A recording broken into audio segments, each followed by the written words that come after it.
Hai kawan, apa kabar? Semoga baik-baik saja ya dengan keadaan hidup yang selalu berubah seiring berjalannya waktu. Pernah mendengarkan wawasan tentang hukum tarik-menarik atau LOA, singkatan dari Law of Attraction? Atau kawanku salah satu penganut berat hukum LOA? Gimana dengan hasilnya? Apakah sudah dapat pencapaian atas visualisasinya dengan akurasi 100%? Atau malah gagal total? Ketahuilah kawanku, segala sesuatu di dunia ini selalu ada ketentuan dan syarat yang berlaku untuk mendapatkan suatu keinginan atau harapan. Perlu diingat ya, keinginan beda halnya dengan kebutuhan. Di samping itu, juga ada faktor yang benar-benar krusial serta membatasi dalam mendapatkan hasil atas tujuan yang kawanku inginkan. Faktor tersebut yakni waktu yang kawanku miliki itu mustahil untuk dimanipulasi serta diambil kembali. Jadi lebih bijak kawanku bisa memahami dengan baik konsep inti dari wawasan hukum tarik-menarik tersebut. Garis besar dari konsep LOA atau hukum tarik-menarik yakni mewujudkan impian atau keinginan yang ada di benak kawanku menjadi perwujudan nyata di luar tubuh fisik atau raga. Dengan memvisualisasikan, merasakan, serta menganggap bahwa apa yang diharapkan sudah menjadi realita.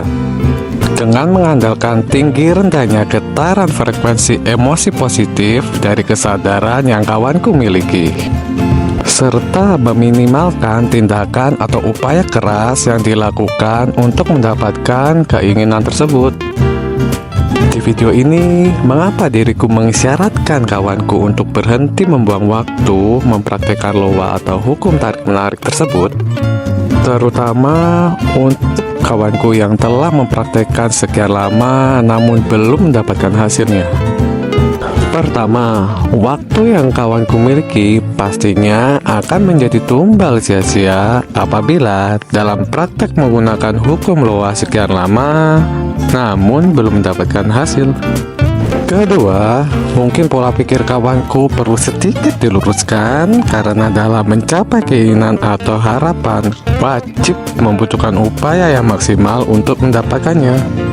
Bukan hanya memikirkan, membayangkan, dan merasakan bahwa keinginan kawanku telah menjadi nyata. Karena ingat kawanku, fungsi esensi otak atau pikiran manusia untuk merencanakan tujuan dan tindakan beserta solusinya. Begitu pula fungsi tubuh atau raga sebagai eksekutor bagi kawanku untuk mewujudkan serta mengupayakan apa yang kawanku kehendaki bisa terrealisasikan. Dan terakhir, semua individu memiliki keterbatasan, lajur hidup, serta momentumnya masing-masing.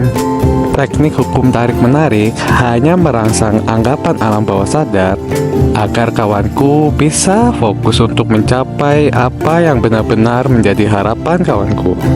Di situ pula secara tidak disadari suatu hal yang kawanku fokuskan untuk diselesaikan. Ketika ada problem yang hadir dalam fase mewujudkan harapan tersebut, secara otomatis otak akan mengalir mencarikan solusi mengikuti problem yang dihadapi dalam proses pencapaian kawanku. Tapi yang paling krusial dan kebanyakan seorang individu berproses lambat atau bahkan gagal dalam mengaplikasikan hukum tarik-menarik, yakni disebabkan ketika solusi hadir mendekat, lantas mereka tak mengupayakan tindakan yang maksimal untuk mengaplikasikannya. Intinya, saran dariku, pikiran tersembunyimu, upayakan usaha yang maksimal ketika inspirasi serta solusi yang hadir datang mendekatimu. Serta berhentilah menjadi individu yang naif. Mempunyai keinginan serta harapan yang tinggi memang tak ada yang salah.